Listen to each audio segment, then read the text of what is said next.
நான் போன மீட்டிங்கில் வேலூரில் பேசும்போது சொல்லியிருந்தேன், தமிழ்நாடு தான் விஜய், விஜய் தான் தமிழ்நாடு அப்படின்னு நான் சொல்லியிருந்தேன். அது ஏன் அப்படி சொன்னேன் அப்படின்னா, தமிழ்நாட்டு மக்களுடைய ஒரே பிரதிநிதியாக, உண்மையான ஒரு பிரதிநிதியாக நாம் மட்டும்தான் இருக்கிறோம் அப்படின்றதுக்காக தான் அப்படி நான் சொன்னேன். அப்புறம் அந்த தேர்தல் பற்றியும் நான் சொல்லியிருந்தேன். தமிழ்நாடு வர்சஸ் ஸ்டாலின் சார், அதாவது விஜய் வர்சஸ் ஸ்டாலின் சார்,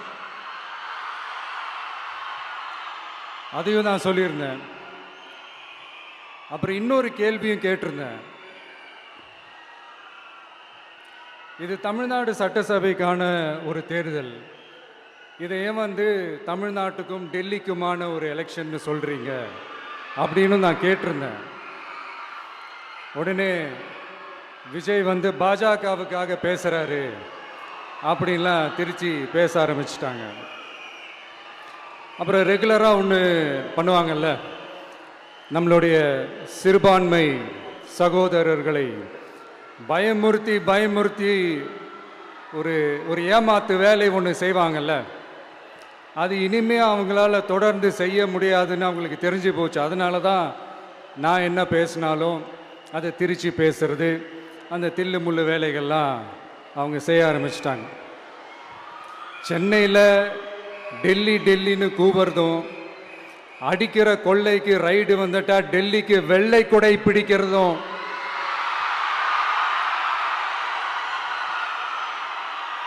இதெல்லாம் யாருன்னு உங்களுக்கே நல்லா தெரியும். தமிழ்நாட்டை காப்பாற்றுறது திமுக தான், தமிழ்நாட்டை பிழைக்க வைக்கிறது திமுக தான், இதெல்லாமே பண்ணுறது திமுக தான், ஸ்டாலின் சார் தான். இதெல்லாம் ஒர்க் அவுட்டே ஆகாது பாஸ்.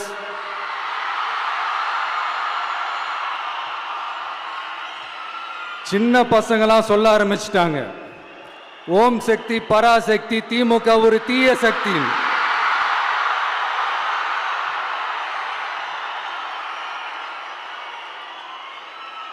அதனால இந்த தமிழ்நாடு இன்னொன்று வேற ஒன்று சொல்றாங்க. அது என்னடான்னா, தமிழ்நாட்டு அணி டெல்லி அணியா.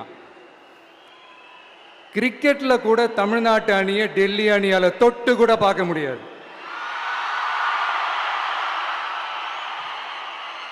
அப்படி இருக்கும்போது கிரிக்கெட்லையும் விசில போடுறது தமிழ்நாடு தான், சிஎஸ்கே.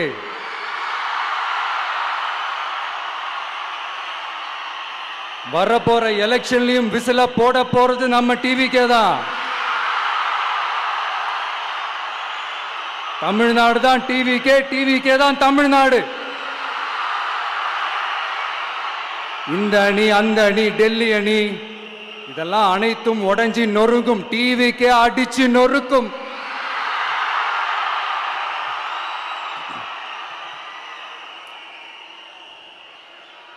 எனக்கும் என்னுடைய மக்களுக்கும் நடுவுல வேற யாராலையும் உள்ள நுழையவே முடியாது.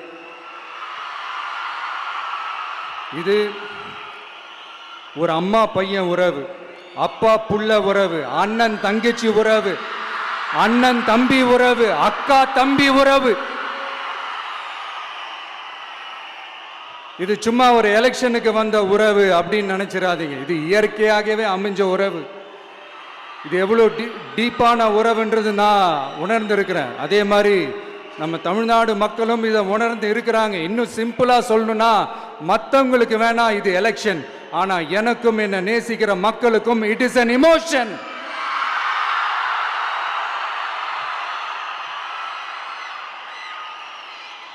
And it is not an ordinary emotion. It is a powerful oceanic emotion. இப்படி இருக்கும்போது வீட்டுக்கு வீடு விஜய், தமிழ்நாட்டுக்காக விஜய், வெற்றி பேரணியில் தமிழ்நாடு, இதெல்லாமே 100% இந்த எலெக்ஷன்ல அது ப்ரூவ் ஆகும்.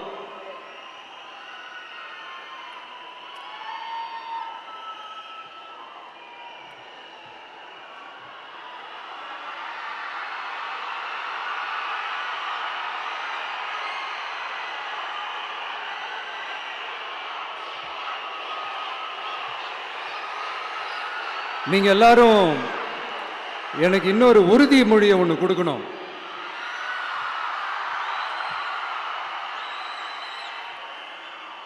ஊழலற்ற உண்மையான சமூக நீதியை நிலைநாட்ட நம்ம ஆட்சியை அமைப்பீங்க தானே? உங்களை தான் கேட்கிறேன், நம்ம ஆட்சியை அமைப்பீங்க தானே?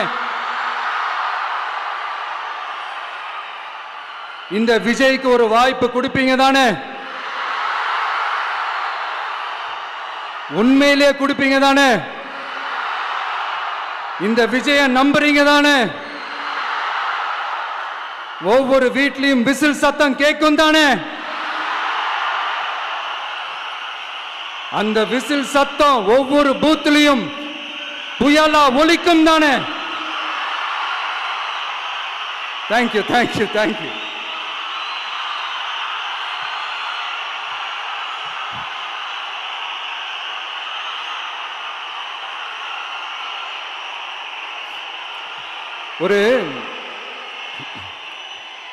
ஒரு டாக்டர் இருக்காருன்னா நாம எப்போ அவரை பத்தி யோசிப்போம்? இப்போ நமக்கு ஏதாவது உடம்பு சரியில்லை அப்படின்னா அவரை யோசிப்போம், அவர் ஞாபகம் வரும். அது மாதிரி நமக்கு ஏதாவது ஒரு பிரச்சனை அப்படின்னா ஒரு வக்கீலை தேடிப்போம், அவர் ஞாபகத்துக்கு வருவார். இது மனித இயல்பு. அந்தந்த பிரச்சனை வரும்போது நம்ம அவங்கவுங்கள தேடி போவோம். ஆனால் ஆன் அ டெய்லி பேசிஸ் நம்ம சும்மா சாப்பிடும் போது கூட நம்மளை அறியாமல் ஒருத்தவங்களை பற்றி நினைப்போம், நம்மளை அறியாமல் அவங்களுக்கு நாம் நன்றி சொல்லுவோம். அந்த மதிப்பிற்குரிய அந்த மனிதர்கள் வேற யாரும் இல்லை, விவசாயி விவசாயி விவசாயி.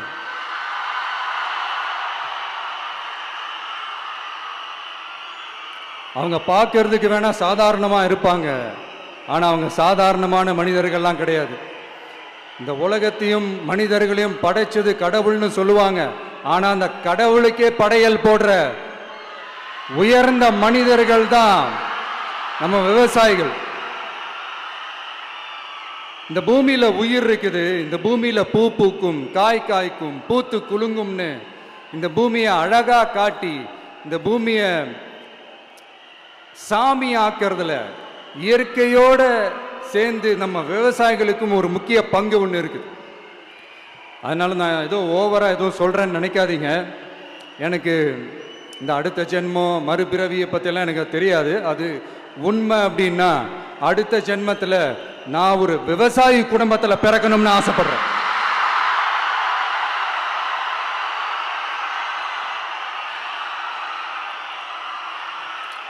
எனக்கு விவசாயத்தை பற்றி டீட்டெயில்டாக தெரியாது தான், நான் ஒத்துக்கிறேன். அதனால் மற்றவங்க மாதிரி நானும் டெல்டாக்காரன் தான் அப்படின்னு உங்கள் காதில் டால்டா ஊத்தலாம் நான் வரல. எனக்கு விவசாயத்தை பற்றி டீட்டெயில்டாக தெரியலனா கூட அவங்க படுற கஷ்டங்களை பற்றி எனக்கு நல்லாவே தெரியும். நம்மளுடைய முதல் அரசியல் பயணம் தொடங்கினதே அந்த பரந்தூர் விஷயத்தை கையில் எடுத்து தான். அதனால நம்மளுடைய இந்த ஆட்சி அமைஞ்சதும் தீர்க்க வேண்டிய முக்கியமான பிரச்சனைகள்ல நம்மளுடைய விவசாய பிரச்சனைகளும் ஒன்று.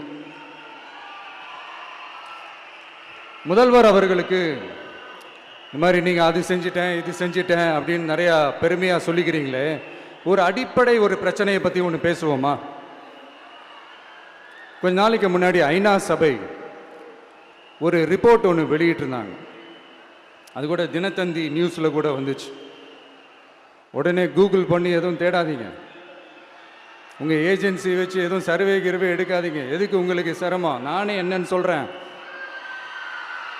தண்ணீர் திவால் அப்படின்ற அந்த தலைப்பில் தண்ணியே இல்லாமல் திவால் ஆக போகுது அப்படின்ற அந்த கட்டுரை படிக்கும் போது உண்மையிலேயே மனசுக்கு ரொம்ப பகீர்னு இருந்தது. இந்தியாவிலேயே அது முக்கியமாக நம்ம தமிழ்நாட்டில் இன்னும் கொஞ்ச காலத்திலேயே தண்ணியே இல்லாமல் திவாலாக போகுதான். அதுக்கு காரணம் நிலத்தடி நீரை பாதுகாக்காமல் விட்டது தான் காரணமா. மண்ணையும் மணலையும் கொள்ளையடிச்சா பின்ன வேற என்ன நடக்கும்? மலைகளை முழுகினா பின்ன வேற என்ன நடக்கும்? கனிம வளங்களை கொள்ளையடிச்சா பின்ன வேற என்ன நடக்கும்? இந்த மணல் கொள்ளையில் ஈடுபட்டவங்களை மேலே நீங்கள் சரியாக நடவடிக்கை எடுக்கலைன்னு அது போதுமானதாக இல்லை அப்படின்ட்டு சென்னை உயர்நீதிமன்றம் சொன்னிச்சே, மறந்துட்டீங்களா? இந்த மணல் கொள்ளை, கனிம வள கொள்ளை, இதுக்கெல்லாம் காரணம் மணல் மாஃபியா குரூப் தான் மதுரை உயர்நீதிமன்றம் அந்த கிளை சொன்னுச்சு. அதை மறந்துட்டீங்களா? இந்த மணல் மாஃபியா குரூப்புக்கு ஆதரவு அளிக்கிறது யாரு? உங்க திமுக கவர்மெண்ட் தானே. அது இல்லைன்னு சொல்ல முடியுமா? அவங்களோட டீலிங்ல இருக்கிறது யாரு? நீங்க தானே. அது இல்லைன்னு சொல்ல முடியுமா? தண்ணி திவாலாக போகுது, மணல் திவாலாக போகுது, கனிம வளம் திவாலாக போகுது. மொத்தத்தில் உங்க ஆட்சியில தமிழ்நாடு திவாலாக போகுது. கடன் மேல கடன் வாங்கிட்டு உங்க கவர்மெண்ட்டே குப்பராட்சி படுத்துக்குச்சு. உங்ககிட்ட பேசுறதும் ஒண்ணுதான். சரி, அதை விடுங்க.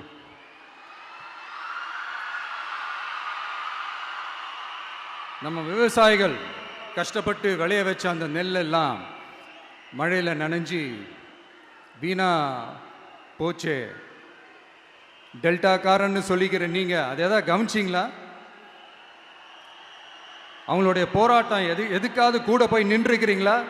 கூண்டாஸில் மட்டும் போடுவீங்க. இதானே உங்களுடைய அந்த சாதனை. பரந்தூர் பிரச்சனை உங்களுடைய உண்மையான நிலைப்பாடு என்ன? மேல்மா விஷயத்தில் உங்களோட உண்மையான நிலைப்பாடு என்ன? தமிழகத்தில் இருக்கிற எல்லா ஆறுகளையும் இணைப்போம், இந்தியாவிலேயே நாங்கள் தான் அதை பற்றி ஃபஸ்ட்டு யோசித்தோம் அப்படின்னு பெருமையாக சொல்லிக்கிற இந்த திமுக கவர்மெண்ட் அவங்களுடைய நாக் என்னன்னு சொல்லவா? இந்த மாதிரி பெரிய பெரிய திட்டங்கள்லாம் ஆட்சிக்கு வந்த உடனே செய்ய மாட்டாங்க. அந்த ஆட்சி முடிகிற டைமில், அந்த கடைசி 6 மாதம், அந்த 1 வருஷம், அந்த 1.5 வருஷத்தில் அதுக்கான திட்டத்தை கொண்டு வருவாங்க, அதுக்கான அடிக்கலை நாட்டுவாங்க. அதுக்கப்புறம் எலெக்ஷன் வரும், தோத்துருவாங்க. கேட்டால் எங்கள் ஆட்சி தான் முடிஞ்சிருச்சே அப்படின்னு நாடகம் ஆடுவாங்க. இல்லை, நான் தெரியாமல் தான் கேட்குறேன். மக்கள் மேலே உங்களுக்கு உண்மையிலே அந்த அக்கறை இருந்துச்சுன்னா ஆட்சிக்கு வந்த உடனே இந்த மாதிரி பெரிய பெரிய திட்டங்கள்லாம் ஸ்டார்ட் பண்ண வேண்டியது தானே. அதனால் ஆட்சி முடியும் போது அடிக்கல் நாட்டுறது. ஓட்டுக்காக என்னென்னலாம் பேசுவீங்க, ஆனால் மக்கள் இதெல்லாம் நம்புறதுக்கு அவங்க ஏமாளிங்க நினச்சிங்களா? மக்களே, நம்மளுடைய ஆட்சி அமைஞ்சதும் இந்த மாதிரி பெரிய பெரிய திட்டங்கள்லாம் உடனே ஸ்டார்ட் பண்ணுவோம். அதை அந்த 5 வருஷத்துக்குள்ள அதை முடிக்கவும் ட்ரை பண்ணுவோம். ஸோ இப்படிலாம் நம்ம பேசினா காவிரி பிரச்சனையில் உன் கருத்து என்ன, முல்லை பெரியார் பிரச்சனையில் உன் கருத்து என்ன, இப்படிலாம் அதெல்லாம் பற்றி உனக்கு என்ன தெரியுமா அப்படின்னு கேட்க ஆரம்பிச்சிருவாங்க. ஐயா, உலக மகா மேதைகளே, ROV, ரிமோட்லி ஆப்ரேட்டட் வெஹிக்கிள், அதை வச்சு தண்ணிக்குள்ளேயே போய் அணைகளோட உறுதித்தன்மையை ஆராய்ச்சி பார்க்குற வரைக்கும் நான் எல்லாம் தெரிஞ்சுதான் வச்சிருக்கிறேன். ஒருத்தன் சைலண்டாக இருக்கான், அமைதியாக இருக்கான்னா உடனே அவனுக்கு எதுவுமே தெரியாதுன்னு நினச்சிடாதீங்க. சும்மா கருத்து சொல்லிக்கிட்டு கம்பு சுற்றிக்கிட்டு இருந்தால் எல்லாமே நடந்துருமா? நசன் பேசி அதை கேட்டு மக்கள் வெறுத்து போயிட்டாங்க. உருப்படியா ஏதாவது யோசிங்கயான்னு மக்கள் நினைக்கிறத யாருக்கு தெரியுதோ தெரியலையோ, எனக்கு அது நல்லாவே தெரியுது. உரிய இடத்துக்கு போய் சம்பந்தப்பட்டவங்களோட பேசி அதுக்கான சொல்யூஷன் என்னன்னு தெரிஞ்சுக்கிட்டு அதை ப்ராப்பராக எக்ஸிக்யூட் பண்ணணும். அடுத்து, நம்மளுடைய கடல் விவசாயிகளான நம்மளுடைய மீனவர்களுடைய பிரச்சனைக்கு அப்பப்போ எந்திரிச்சு கடிதம் எழுதிட்டு திரும்ப தூங்க போயிடுவார். அவ்வளோதான், அதோட அது அப்படியே கிடக்கும். மானே, தேனே, பொன்மானே, இப்படிலாம் கடிதம் எழுதுறதெல்லாம் வேலைக்கே ஆகாது. ஒன்றிய அரசுக்கு அந்த உண்மையான உணர்வு பூர்வமான அந்த அழுத்தத்தை கொடுக்கணும். நம்ம மீனவர்கள் மேல அவங்க கையே வைக்கக்கூடாது, கையே வைக்க விடக்கூடாது. அவங்களுக்கான அந்த பாதுகாப்பு பக்காவா இருக்கணும். அதுதான் நம்மளுடைய ஒரே அஜெண்டா. மீனவர்களே, அடுத்து நம்மளுடைய ஆட்சி தான். கவலைப்படாதீங்க, தைரியமா இருங்க. உங்களுக்கான பாதுகாப்பு பக்காவா இருக்கும். இப்படி இருக்கும்போது அடுத்ததும் நாங்க தான் அப்படின்னு சிஎம் சார் சொல்லுவாங்க. அதெல்லாம் நடக்காது. 2வது முறை வந்ததெல்லாம் சரித்திரமே கிடையாது. இந்த சைனாவில் great great wall of China கேள்விப்பட்டிருப்பீங்க. அதோடைய நீளத்தை விட பெரிய டாஸ்க் இது. ஆனானப்பட்ட அவங்க அப்பாவாலே முடியல.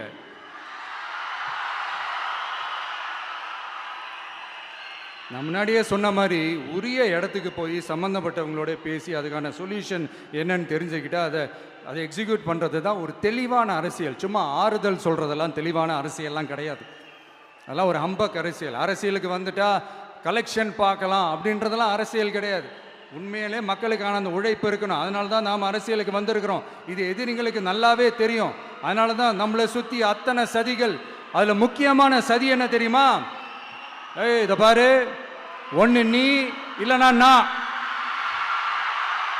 நான் இல்லைனா நீ இல்லைனா நான். நமக்குள்ள வேற எவனும் நடுவில் வந்துடக்கூடாது. நாம 2 பேரால மட்டும்தான் மக்களை ஈஸியா ஏமாத்த முடியும். இந்த விஜய் வந்ததுனால நமக்கு பொழப்பே போச்சு. மக்கள் வேற அவனை தான் நம்புறாங்க. நாம வெளியே அடிச்சுக்கிற மாதிரி அடிச்சுக்கிட்டாலும் உள்ள நம்மளுடைய டீலிங் பக்காவா இருக்கணும். மக்களோட ஃபீலிங்ஸை பத்திலாம் நமக்கு கவலை இல்லை. நமக்கு டீலிங் தான் முக்கியம். மாத்தி மாத்தி ஆட்சிக்கு வந்துடலாம்னு நினைச்சோம். ஆனா அது நடக்காது போல் இருக்கு. அதனால நீ என்ன பண்ற? எஸ்ஓபின்னு போட்டு ஒரு பக்கம் அவனை தடுத்துரு, இன்னொரு பக்கம் அவன் மேல பழி போட்டு நானும் தடுத்துடுறேன். என்ன ஓகேவா? டீலிங் ஓகேவா? ஓவர்.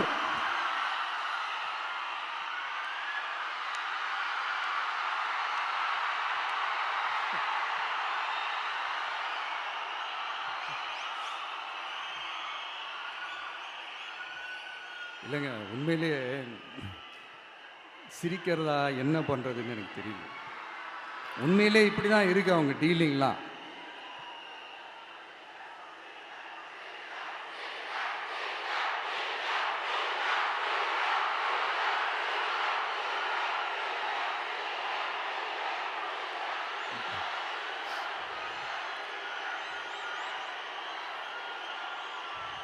இப்படி பழி மேலே பழி போட்டு கரூரில் ஆரம்பித்து நம்ம ஜனநாயகன் படம் ரிலீஸ் வரைக்கும். ஆனால் அந்த ரிலீஸ் பிரச்சனையில் நிறைய பேர் குரல் கொடுத்தாங்க. முக்கியமாக நம்மளுடைய முதல்வர் அவர்கள் கூட பூசி மொழிகி பட்டும் படாமல்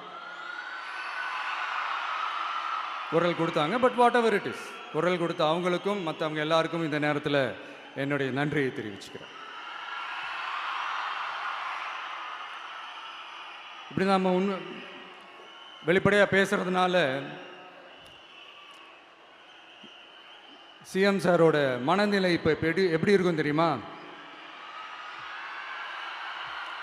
ஏற்கனவே கட்சிக்காரங்க தொல்லை தாங்க முடியல, தூங்க விட மாட்டேறாங்க. இந்த விஜயும் வந்து தூங்க விட மாட்டான். நம்ம பாட்டுக்கு ஹைவேல சைக்கிளில் சோலாவா போலான்னு நினைச்சோம். இவன் நாடானா மக்கள் சக்தியோட வந்துட்டு இருக்கான். இவன் தான் கேள்வி கேட்கறான்னு பார்த்தா மக்களையும் கேள்வி கேட்க வைக்கிறான்.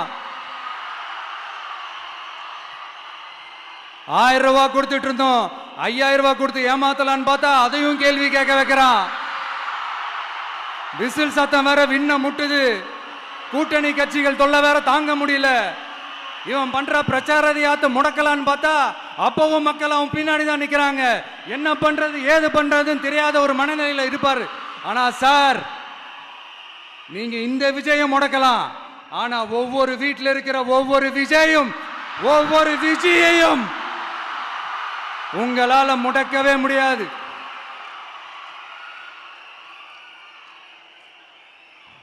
அவங்களாம் ஆல்ரெடி பிரச்சாரத்தை ஸ்டார்ட் பண்ணிட்டாங்க சார்.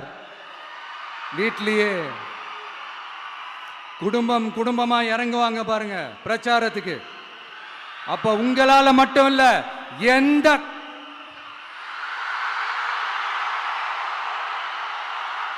யாராலையும் தடுக்க முடியாது.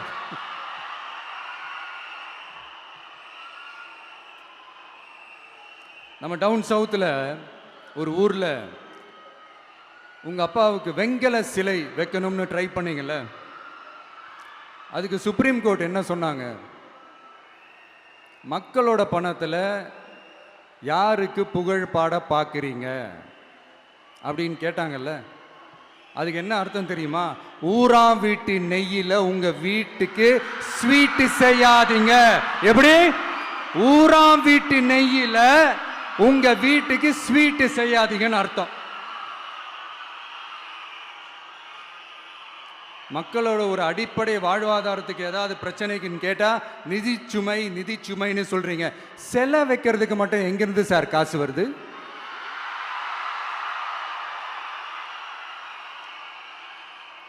முதல்ல மக்களுக்கு அந்த சோறுக்கு வழி பாருங்க சார். செல வைக்கிறத பத்திலாம் அப்புறமா யோசிக்கலாம். கேஸ் சிலிண்டருக்கு மானியமா 100 ரூபாய் தரேன்னு சொன்னீங்களே, என்னாச்சு? கரும்புக்கு ஆதார விலையா 4000 ரூபாய் தரேன்னு சொன்னீங்களே, என்னாச்சு? ரொம்ப நாள் கல்யாணமே ஆகாம இருக்கிற பெண்களுக்கு அவங்களுடைய கல்வி தகுதிக்கு ஏற்ப அரசு வேலை கொடுப்போம்னு சொன்னீங்களே, என்னாச்சு? இதெல்லாம் வெறும் சாம்பிள் தான். இதோட ஹைலைட் ஒன்று இருக்கு.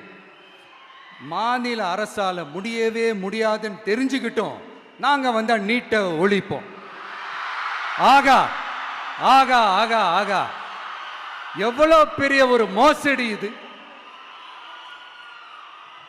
கேட்டா நாங்க தான் முன்மாதிரி ஆட்சின்னு சொல்லுவாங்க. மோசடி ஆட்சி.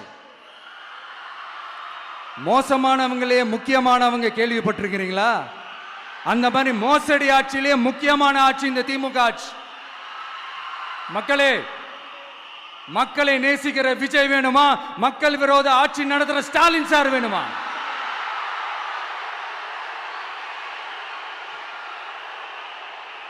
இந்த விஜய் நம்புறீங்களா, ஸ்டாலின் சார் நம்புறீங்களா?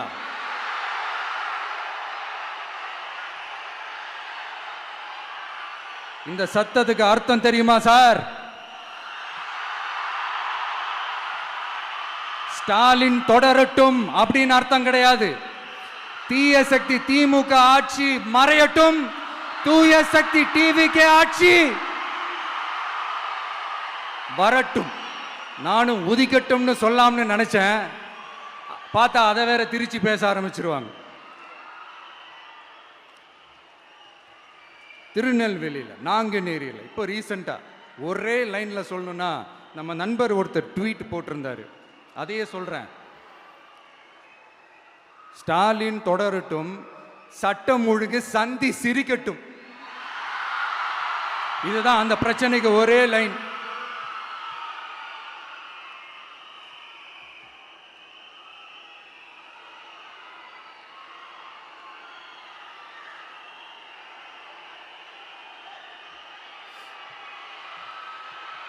மக்களே, காஞ்சிபுரத்தில், வேலூர்ல எல்லாம் நம்மளோட விஷனை பற்றி சொன்னோம் இல்லையா? அதே மாதிரி இங்கேயும் சில விஷன்ஸை சொல்லணும். இது மற்றவங்க மாதிரி தேர்தல் வாக்குறுதின்னு சொல்லி ஏமாத்துறது கிடையாது. நம்மளை நம்புகிற மக்களுக்கு நம்பிக்கை தர்றது. நம்ம ஆட்சிக்கு வந்ததும் இதெல்லாம் செய்ய நடவடிக்கை எடுப்போம்னு சொல்றது. டெல்டா விவசாயிகள் சமீபத்தில் கூட உரத்தட்டுப்பாட்டை சந்திச்சிங்கல்ல. சில பேர் உரத்தை பதுக்கி வச்சு அதிக விலைக்கு விற்றதா நியூஸ்லாம் கூட வந்துச்சு. நம்ம டிவிக்கு ஆட்சி வந்ததும் உரத்தட்டுப்பாடு இல்லாமல் பார்த்துக்குவோம். 5 ஏக்கர் வரை நிலமுள்ள விவசாயிகள் வேளாண் கூட்டுறவு வங்கிகளில் வாங்கிய பயிர் கடன் முழுமையாக ரத்து செய்வதற்கும், 5 ஏக்கருக்கு மேல் உள்ள விவசாயிகள் வேளாண் கூட்டுறவு வங்கிகளில் வாங்கிய பயிர்க்கடன் 50% வரை ரத்து செய்வதற்கான சாத்திய கூறுகளை ஆராய்ந்து உறுதியாக நடவடிக்கை எடுப்போம்.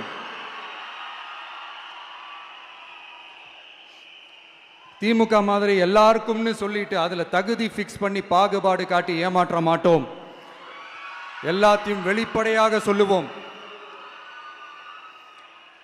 2 ஏக்கர் வரை நிலமுள்ள விவசாயிகள் மற்றும் நிலமற்றவர்கள் குடும்பத்தில் யாரும் மாநில மற்றும் ஒன்றிய அரசு ஊழியராக இல்லாமல் இருக்கும் பட்சத்தில் அவர்களின் குழந்தைகளின் பொறியியல் மற்றும் மருத்துவம் உள்ளிட்ட தொழிற்கல்வி முதல் அனைத்து வகை படிப்புகளுக்குமான முழு செலவையும் அரசே ஏற்கும்.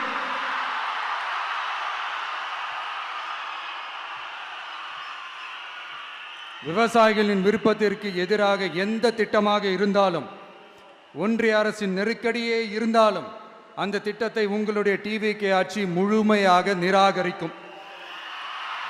எப்போதும் விவசாயிகளின் பக்கமே நம் ஆட்சி நிற்கும். கொள்முதல் நிலையங்களில் முறையாக நெல் மூட்டைகள் பாதுகாக்கப்படும். நெல் முளைத்து வீணாவதை பார்த்து கொண்டு நமது அரசு சும்மா இருக்காது. போதுமான கொள்முதல் நிலைய வசதிகள் ஏற்படுத்தப்படும். அதே போல கொள்முதல் நிலையங்களில் கொள்முதல் செய்வதற்கோ மூட்டை ஏற்றி இறக்கவோ ஒரு பைசா கமிஷன் வாங்காமல் பார்த்து கொள்ளப்படும். அப்படி கமிஷன் வாங்குவது யாராக இருந்தாலும் கடும் நடவடிக்கை எடுக்கப்படும்.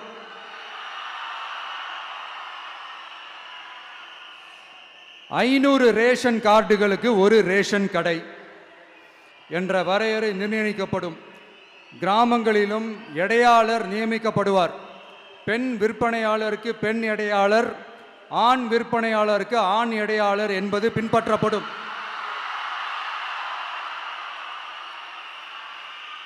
ரேஷன் கடைகளில் அரிசி தவிர அனைத்து பொருள்களும் பாக்கெட் செய்து விநியோகிக்கப்படும். மீனவர்களுக்கு ஒன்றிய அரசு சட்டப்படியான பாதுகாப்பை உறுதி செய்ய வேண்டும். அதற்கான உண்மையான உணர்வுபூர்வமான அழுத்தத்தை ஒன்றிய அரசுக்கு நமது டிவிக்கு அரசு கொடுக்கும். நான் மீண்டும் சொல்றேன். கல்வி, மருத்துவம், ரேஷன், குடிநீர், சாலை வசதி, பஸ் வசதி, இது மாதிரி அடிப்படை விஷயங்களுக்காகத்தான் நம் அரசு முதல்ல முக்கியத்துவம் கொடுக்கும். எனக்கு நம்மளோட குழந்தைகள், நம்ம பெண்கள், நம்ம இளைஞர்கள் லைஃபுக்கு முன்னுரிமை கொடுக்கணும். அரசு வேலை வாய்ப்புகள் மட்டும் இல்லாம தனியார் வேலை வாய்ப்புகளுக்கான வழியையும் உத்தரவாதத்தையும் உருவாக்கணும். அப்படி நாம் உருவாக்கிட்டாலே அவங்களுக்கான ரூட்டை நம்ம இளைஞர்கள் அவங்களே தேர்ந்தெடுத்துப்பாங்க. இத்தனை கோடி அத்தனை கோடி ஒப்பந்தம்னு சொல்லி விளம்பரம் மட்டும் செய்யாம உண்மையான ஒப்பந்தம் போட்டு வெள்ளை அறிக்கை வெளியிட்டு அதை செயல்படுத்தினாலே போதும், எல்லாம் தன்னாலே நடக்கும். இங்க என்னனையும் சொல்ல நினைக்கிறேன். இங்க அடுத்து நாங்க தான் நெஞ்சை நிமித்திரி கூவுற யாராச்சும் நாங்க ஊழலே செய்யாதவங்கன்னோ ஊழல் செய்யவே மாட்டோம்னோ நெஞ்சை தொட்டு மனசாட்சியோட சொல்ல முடியுமா? ஆனா நாம இன்னைக்கு இல்ல, ஆட்சிக்கு வந்ததுக்கு அப்புறமும் ஓப்பனா தில்லா கட்ஸா சொல்லுவோம். ஊழல் லஞ்சம் இல்லாத ஒரு ஆட்சியை கொடுக்க உண்மையா ட்ரை பண்ணாலே போதும், எல்லாம் தன்னாலே நல்லா நடக்கும். எல்லாரும் கொஞ்சம் கை இப்படி வைங்களேன். எங்க ஓட்டு எங்க உரிமை. எங்களை யாரும் விலைக்கு வாங்க முடியாது. எங்க ஓட்டு விசில் சின்னத்துக்கு தான். யாரையும் நம்பி ஏமாற மாட்டோம். எங்க வார்த்தையிலிருந்து மாற மாட்டோம். இது நிஜம். தேங்க்யூ.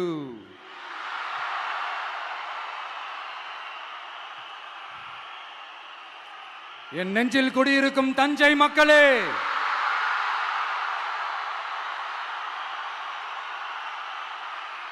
என் நெஞ்சில் குடியிருக்கும் வேலூர் மக்களே, வேலூர்ல இதை நான் சொல்ல மறந்துட்டேன், சாரி. உங்களுக்காக இங்க நான் சொல்றேன்.